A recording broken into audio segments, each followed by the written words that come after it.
না, আমরা থাকতে বলি নাই, আমরা বলছি মিলেমিশে করি কাজ, হারি জিতি নাহি লাজ। এই আপনি এক দফার মধ্যে কি লেখা ছিল আপনি জানেন? এক দফার মধ্যে কি লেখা ছিল জানেন?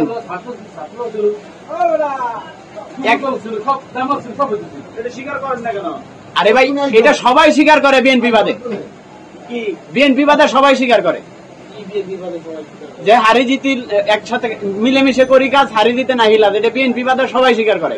কারণ আপনি এক দফা পড়েন না, এক দফা পড়ছেন আপনি? এক দফার মধ্যে কি লেখা ছিল? এক দফার মধ্যে লেখা ছিল স্বৈর শাসন ব্যবস্থা কায়েম করতে দেওয়া হবে না, স্বৈর শাসন ব্যবস্থার পতন করতে হবে। এটা ছিল এক দফা। ঠিক আছে, এখন আপনারা কি শুরু করছেন? শাসন ব্যবস্থা মাইনে নিলাম, আপনি আওয়ামী লীগের পরে বিএনপির এটা বলতেছেন, কিন্তু আমরা নির্বাচন দিয়ে তারপরে দেখবেন জনগণের ভোট তো আপনি দিতে পারবেন না। না, আপনি বয়কট করলে কি জনগণ তো চাইতেছে না ভোটটা হোক না, ভোট আসুক। এখন ভোট আসলে মনে করেন আপনারা জোট সরকার গঠন করেন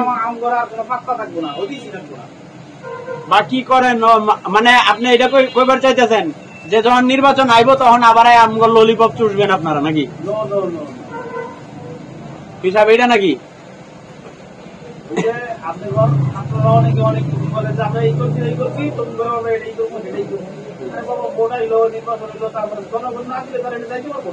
না,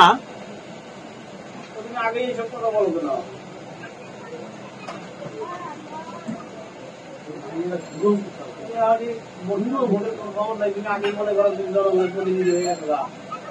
জনগণের প্রতিনিধি হওয়া আর ভোট হওয়া তো এক জিনিস না। ভোটের মাধ্যমে জনগণের প্রতিনিধি হয় যখন স্থানীয় সরকার হয় তখন, কিন্তু এখন তো স্থানীয় সরকার না, এখন আপনার আর আমার সমান, কিন্তু আপনি চাইতেছেন আমার এডিঙ্গে আধিপত্য বিস্তার করতে। ঘটনাটা কি? ঠিক আছে, এই যে মনে করেন ছাত্র সমন্বয়করা কোন জায়গায় গেলে আপনাদের ছাত্র দলের যারা আছে ওরা প্রোগ্রাম করতে দেন, আলটিমেটাম দেয়। কারণ কি?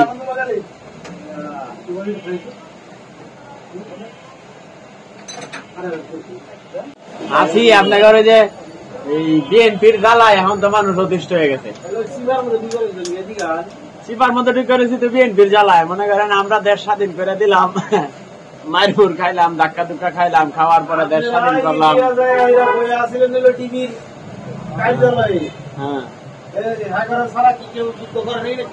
ডিবির কার্যালয়ে আমরা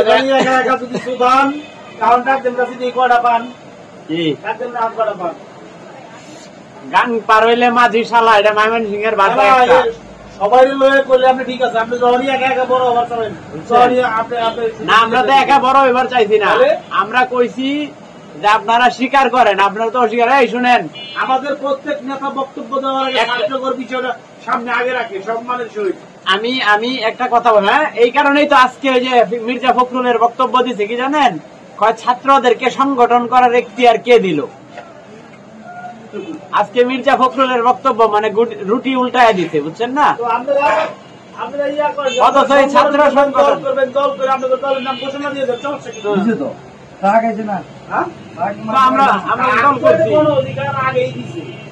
নতুন কি ওরা যদি বলে আমরা গণ অধিকারের সাথে প্রকাশ করুক। তারপরে আর একটা বিষয় হলো, শোনেন, এই শোনেন আমি বলি, এই যে এই চা দোকানে বৈশা কথা বলে লাভ নাই, ঠিক আছে? মূল বিষয়টা শুনেন, আমি বলি কষ্টটা কোন জায়গায়। আপনারা তো ওই যে প্রতিপক্ষ হিসেবে কথা বলেন, ওই যেটা গণতান্ত্রিক কথা বা সবার পক্ষের কথা, এটা আপনারা বলেন না। কার প্রতিপক্ষ? হ্যাঁ, না না, ওনারা হইলো প্রতিপক্ষ মনে করে কথা বলে। কি কারণে কথাটা বললাম? আরে মনে করে এটা ওনারা জানে, ওনারা মনে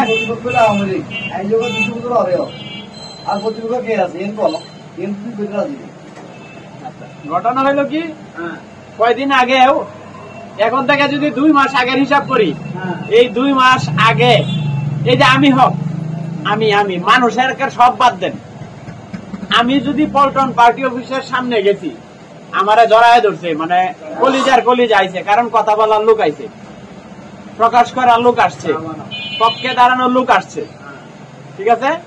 ওমা আমরা যখন গণ অভ্যুত্থান ঘটায় দিলাম, এখন আজকের দিন, আজকে আমি বিএনপির কোন রেকর্ড আনি নেই, আজকে আমি বিএনপির কোন রেকর্ড আনি নেই। কি কারণে জানেন? হ্যাঁ, রাগ করিয়া নারায়ণগঞ্জ থেকে আমাকে ফোন দিয়ে আগের দিন থেকে বলা হয়তো, 3 দিন আগে থেকে বলা হয়তো, ভাই একটু থাকেন ভাই, ঠিক আছে। আজকে ওর চেয়ারেরও লাগাল পাই না। গুলশান থানার থেকে মনে করেন এই বলা হইতো, জুয়েল ফোন দিয়া বলতো, ভাই একটু ভাই খেয়াল রাখেন, আজকে ওদের চেয়ারেরও নাগাল পাই নাই, ঠিক আছে। এই হইল আর কি আপনাদের অবস্থা। এরপরে আরেকটা বিষয় বলি, এই ধরেন 17 বছর যে মানুষ যেটা বলতেছে আর কি, যে 17 বছর ওরা খায়া গেছে, অবপ্রাচীন বিএনপি, এখন বিএনপি খাইব, কথাটা একবারে খারাপ কইতেছে না। কারণ যেই ভাবে মনে করেন যে স্ট্যান্ড দখলবাদী, তারপরে হইলো আপনার এই regular stand, CNG stand, footpath, বাজার, মার্কেট, এগুলো দখল চলতেছে, এটি একবারে খারাপ হওয়ার কথা। মনে হয় যে এইরকম কিছু একটা, হ্যাঁ, তাইলে আওয়ামী লীগ আর বিএনপি আপনারা পার্থক্য করলেন কেমনে? এত বছর আওয়ামী লীগের চাঁদা দিতে হয়েছে,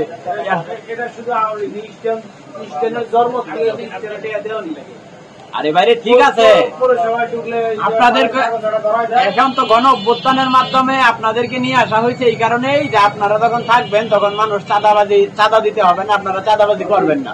কিন্তু আপনারা যদি এইটাই বলেন যে আগেও দিচ্ছ এখনো দেও, তাহলে আওয়ামী লীগ আর বিএনপির পার্থক্য রাখি। হ্যাঁ, দেখভাল করার একটা লাইনম্যান আছে, তার দৈনিক হাজিরা ধরেন 800 টাকা, ঠিক আছে। এখন আপনারা হয়তো বসার একটা স্থান আছে, এটার একটা ভাড়া আছে না, সব মিলায় ধরেন 20,000 টাকা, ধরেন 50,000 টাকা, একটা স্ট্যান্ডে ধরেন 50,000 টাকা খরচ আছে মাসে। কারণ আপনি মাসে চাঁদা উঠাইবেন 20 লাখ টাকা, তাইলে কেমন? হায়দ্রাবাদ স্ট্যান্ড থেকে প্রতি মাসে 1 কোটি টাকার বেশি চাঁদা উঠে, মানে খরচ আছে কয়টিয়া। শ্রমিক দলের যে সভাপতি আছে আপনার হায়দ্রাবাদ স্ট্যান্ডের বা যাত্রাবাড়ি স্ট্যান্ডের অথবা মহাকালী স্ট্যান্ডের, ওরা কি মানে দৈনিক আস্ত গরু চাবায় খায় নাকি? তাহলে তো যে আপনার স্বরাষ্ট্রমন্ত্রী আসাদুজ্জামান খান কামাল, হ্যাঁ, কারণ বাজার থেকে প্রতি রাতে 1 কোটি টাকা চাঁদা নিত, তো আর আপনাদের পার্থক্য কি? তাহলে তো মুদ্রা রিপিট আর রিপিট হয়ে গেলেন। হ্যাঁ,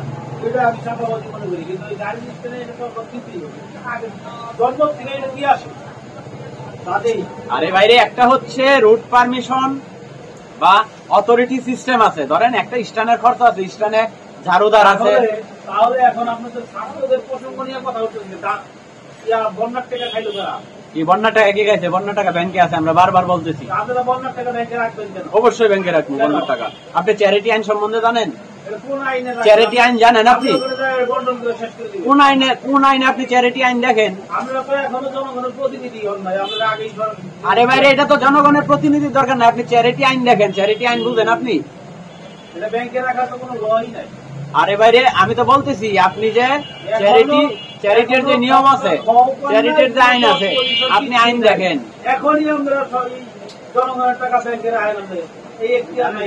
আপনি 10 দিন আগে, 15 দিন আগে আপনি টাকা দিচ্ছেন, আপনার তো আক্ষেপটা তো এটাই যে আমরা 10-15 দিন আগে বউয়ের নাকফুল বেচে লাইছি, বউয়ের পেটিকুট নিয়ে দিয়ে দিছি, ঠিক আছে, বউয়ের প্যাড নিয়ে দিয়ে দিছি, ঘরের চাউল দিয়ে দিছি, এখন এগুলা কি কারণে এখনো দিল না? আপনার আক্ষেপ তো এটাই, ঠিক না?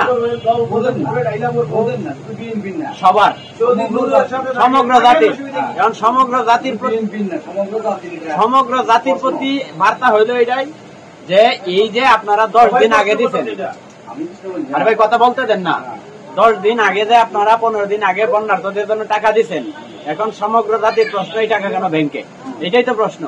এটার উত্তর হইল আপনারা 15 দিন আগে দিচ্ছেন, আজকে দিবেন টাকা? এই টাকা ব্যাংকের কথা, এই টাকা মারে দিও, এরা বলতেছে আমাদের ব্যাংকে আছে। হ্যাঁ, সমগ্র অফিসে এই টাকা মারে দিছি। আমরা অনেকেই বলতেছে ব্যাংকে থাকবে কেন? এটা তো এরা বলতেছে এটা ব্যাংকে আছে, ব্যাংকে আছে, আমাদের ব্যাংকে কেন থাকবে? ব্যাংকে আছে, ব্যাংকে কেন থাকবে? এটার উত্তর দেওয়ার সুযোগ দেন আমারে। এটা হলো কোটি 3 কোটি টাকা না 12.5 কোটি টাকা।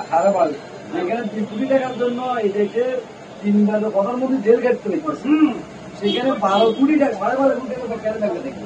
শুনেন আমি একটা কথা বলি, আপনার আমাদের এই দেশের মানুষের সমস্যা কি জানেন? ওই 19 লক্ষ কোটি টাকা গেছে গা।